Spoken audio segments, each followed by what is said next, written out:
Hello, everyone, and welcome back to Real Life Struggles. Today, we're looking at another video by Answers in Genesis.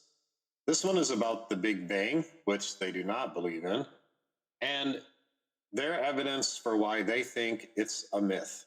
Also, I should add, once again, I've cut quite a lot out of the video just to try to make it a bit shorter and make it easier to react to. However, it was a bit difficult to cut enough out to make it into one video. So we will look at part 1 today, and we'll look at part 2 in the next video. Big Bang, exploding the myth. Actually, the myth is that the Earth is only 6,000 years old, and every cosmic, radioactive, and tectonic event happened in a worldwide flood a little over 4,000 years ago in the span of a year. We look up in the heavens today and we see amazing sights that people didn't see until Galileo turned the telescope to the heavens. How did all those things come into existence? Well, the dominant view today in the world is the theory of evolution. We are not even 1 minute into the original video, and the speaker is already tying biological evolution with the Big Bang, two completely different branches of science and two completely different theories. This is a common young Earth creation tactic to try to confuse the audience. Well, it is about that. But evolution is really a three-part theory to explain all of reality. And so I like to explain it this way. You have biological evolution, but then you have geological evolution, which explains how the Earth came into existence. And then you have cosmological evolution. And you say, well, I've never heard of cosmological evolution or geological evolution. Actually, the evolutionists do use that kind of language. Here are the covers of 4 astronomy textbooks, and they're all talking about the evolution of stars and galaxies. It's almost as if words have different meanings.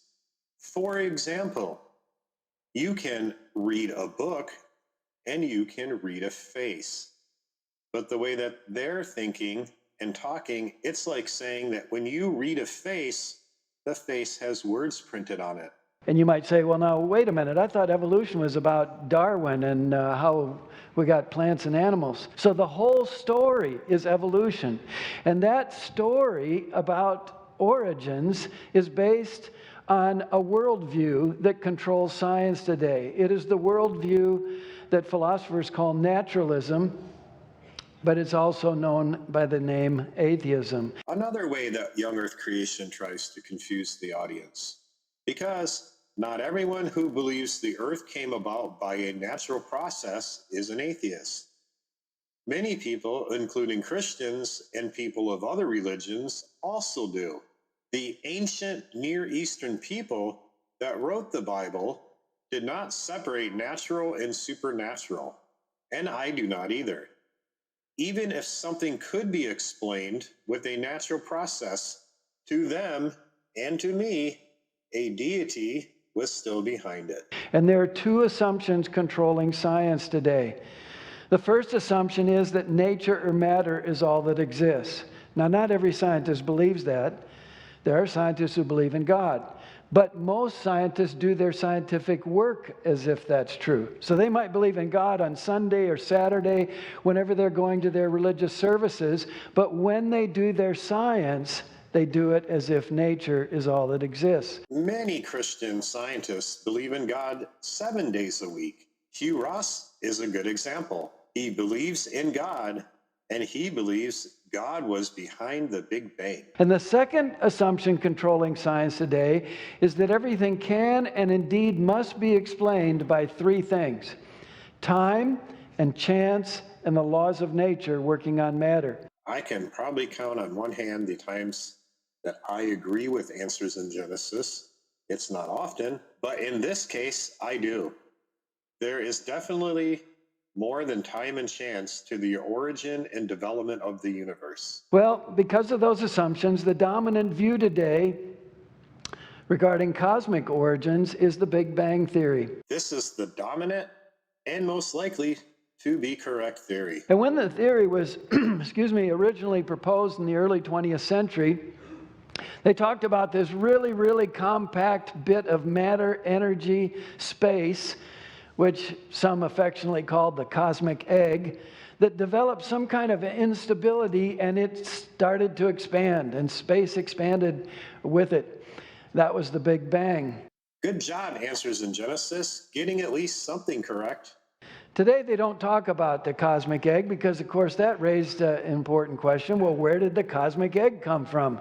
And a lot of astronomers and astrophysicists didn't like that question. So now they say, well, nothing expanded into something. Well, I believe that God planted and started the Big Bang. There's some interesting science showing that on the quantum level, which is things that are really, really, really small, nothingness is inherently unstable. Maybe God used this in creating the universe? I don't know. Well, he goes on to talk a lot about the Big Bang. I think most viewers have a general understanding of what the Big Bang was. If not, there are many videos by real scientists on YouTube. Also, he continues to refer to the Big Bang being something only evolutionists support.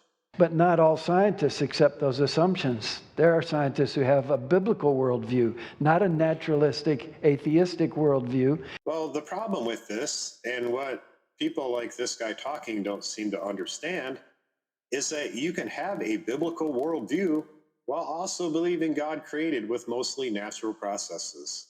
And there are two basic assumptions in the biblical worldview.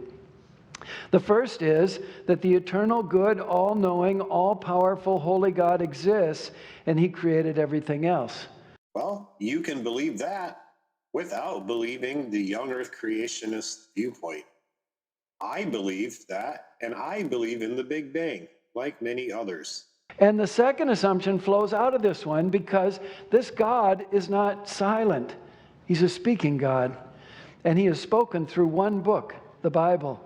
And the Bible is God's completely truthful eyewitness testimony that explains the key events in history so that we can correctly interpret the evidence from the origin and history of the creation. Old earth creationism does not deny the Bible. Young earth creation is adamant that Genesis 1:3 is a completely historical, literal, scientific explanation of how the universe was created. And it's not. Because to understand this origins debate, we need to understand that there are two broad categories of science. I like to call them operation science and origin science. 100%. There are not two categories of science. Here's the definition of science. Note, there is only one kind of science. Science is knowledge from the careful study of the structure and behavior of the physical world, especially by watching, measuring, and doing experiments, and the development of theories to describe the results of these activities. Operation science is what we normally think of when we think of science. It's also called experimental science or observational science. In order to make YEC work, they had to invent new definitions of science. Science is science. It gathers evidence to answer a question. It does not matter if you can directly observe something or not. You can observe its effects. But that kind of science won't answer the question, how did Saturn come into existence? Because you can't recreate Saturn in the laboratory. It's there, and you want to know what happened in the unobserved past to produce that planet, to produce those rings. But the further away we look, the farther back in time we see. We can watch planets and stars form if we look far enough away. We study things as they used to be and as they are now to infer what happened. That's a historical question. And so for historical questions, we need what I call origin science. And that's also sometimes called historical science. It's only called that by people who make up words. That's what police detectives do, trying to solve the question, why is that dead body in the living room? But if the murder can't be recreated in a lab, how will we ever know for sure if nobody wrote down what happened? And I can illustrate the difference between the two if I think about it of a car. A car mechanic is an operation scientist. He knows how the car operates. But just because he knows how the car operates doesn't mean he knows anything about how the car came into existence. That's a question of origins. And so the car manufacturer is the origin scientist. He knows how the car operates, but he knows how every part of that car came into existence. The question of origins is a different question than the question of operation. This is a bad analogy, and it's not true of science.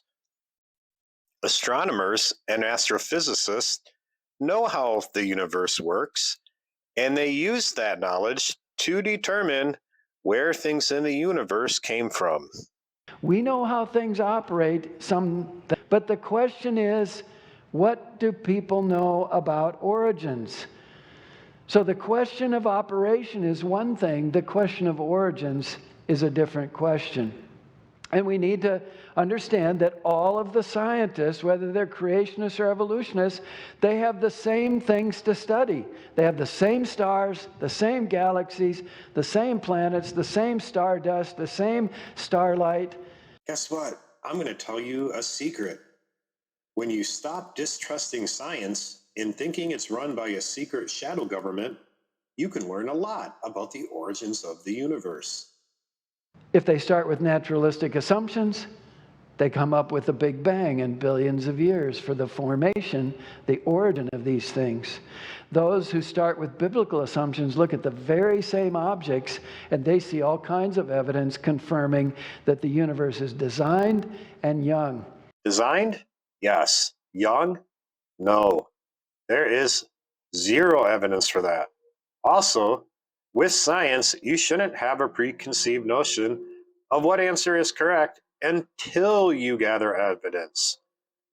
YEC first decided the universe was young, then gathered evidence to prove what they decided was true, while ignoring absolutely everything else.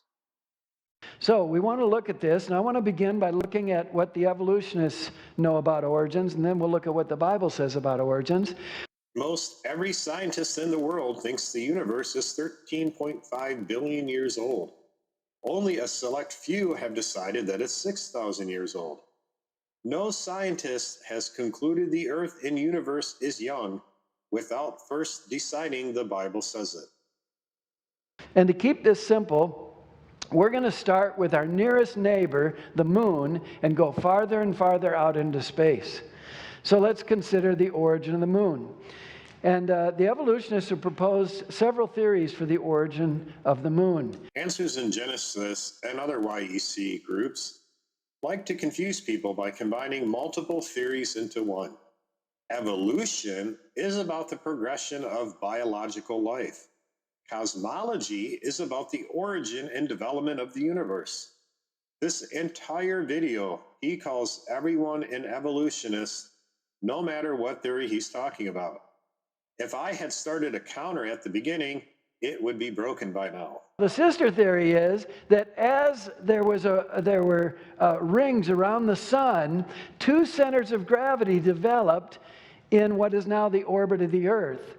And the material got pulled in around those two centers of gravity. One of those centers of gravity eventually became the Earth. The other became the moon. Nobody ever saw that happen. Nobody ever did a scientific experiment in the lab to show that that happened. To borrow from another YouTuber I like, nobody saw your parents conceive you. How do we know they're your parents? People were speculating about the unobserved past to explain the moon that we see in the present. You have to directly observe something to know what happened. Another one is the wife theory. The idea is that the moon was floating through the solar system. It came close to the Earth, and the Earth looked up at the moon and said, "Hey, I really like that lady." And so the gravitational attraction of the Earth pulled the moon into orbit. Now, nobody ever saw that happen. Nobody ever did a scientific experiment to show that that happened. Nobody saw the Earth appear out of nowhere 6,000 years ago, but you believe it's gospel truth. And there are huge theoretical problems, one of which is if the moon came in towards the Earth like that, it wouldn't immediately go into orbit. It would boomerang off in another direction. Not true at all. Many planets have moons that were captured this way. It's not as popular as others because the orbit of those kinds of moons are not circular and the shapes are not quite a sphere. And then there's the daughter theory, and there are actually a couple variations on this. One is that when the Earth was a hot metal ball, it was spinning on its axis, it developed a little bit of a bulge on one side, and as it was spinning, that bulge stretched, and pretty soon it broke loose, cooled, and that became the moon. Another is that the Earth was bombarded with meteorites and asteroids over a long period of time, and chunks of material got blasted off the Earth out into space. It eventually all got into what is now the orbit of the moon and all got together. Nobody ever saw any of that happen. Nobody ever did a scientific experiment to show that that happened. Repeating a scientific untruth over and over does not make it true. This is really the only thing Answers in Genesis can do, since most of what they believe is pseudoscience. And the idea here is that there was an object about the size of Mars floating through the solar system. It slammed into the Earth, broke off a huge chunk of material, and that all got together and became the moon. Nobody ever saw that happen. Nobody ever did a scientific lab experiment. They're speculating about the unobserved past to explain the moon that we see in the present. You do not have to see something to prove it happened. This theory is accepted because of all the evidence that has been gathered. Well, in 2003, Discover magazine had an article, "Where did the moon come from?" Now that's exactly the question we're trying to answer. And they said, in fact, the story of the moon's origin is still slim on details. That's a scientific way of saying we really haven't got a clue. Experts are divided over whether the collision happened before or after the Earth had grown to its present size. Hey, I don't want a lot of detail. Could you just tell me, when that Mars-sized object hit the Earth, was the Earth the size it is now or a different size? They have no idea. There are many things we in the Bible do not have the answer to. Just because science cannot completely explain something, it doesn't mean we should dismiss things. Nobody has been able to explain gravity completely. Does he not believe in gravity? Well, that was 2003, and you might think, well, that was 15 years ago. Science is advancing so rapidly, they surely know the origin of the moon now. Well, they didn't in 2012. In phys.org, new research provokes more questions about the origin of the moon. It's beguiled watchers since before records were kept, and today still it fills poets with pensive musings and scientists with enchanting questions. Where did the moon come from, and how did it get there? Hopefully, new research will one day provide us with a definitive answer. Until that day, though, it seems we will all have to just keep musing. Well, the evolutionists are musing. Creationists aren't, because we have the word of the Creator himself who told us when and how it came into existence. While I believe the Bible, I don't believe the Bible describes the physical creation of the universe. That's not how the ancient Near Eastern people worked. The Bible is describing how God took something that was chaotic and gave it form and a purpose. But there are problems with all those naturalistic theories. One is that we always see one side of the moon. And the reason that we do is because the moon is rotating on its axis at the same rate that it's going around the Earth. And scientists say it is tidally locked. The completely naturalistic explanation is that the Earth and the moon, with the features described, are what is needed for life to exist, and without them, life wouldn't be here, and he wouldn't be here. My viewpoint is God created it that way, but did so using natural processes guided by his hand that humans can later discover. Thank you for listening to part 1 This was going to be part 1 of 2, but it looks like it's actually going to be part 1 of 3. So far, I don't feel that Answers in Genesis has debunked the Big Bang, and in fact, they spent the first 30 minutes of the video not even talking about the Big Bang. Hopefully you've learned some of the tricks places like these like to use, and you know not to believe them. Until next time, thanks for watching, and please subscribe.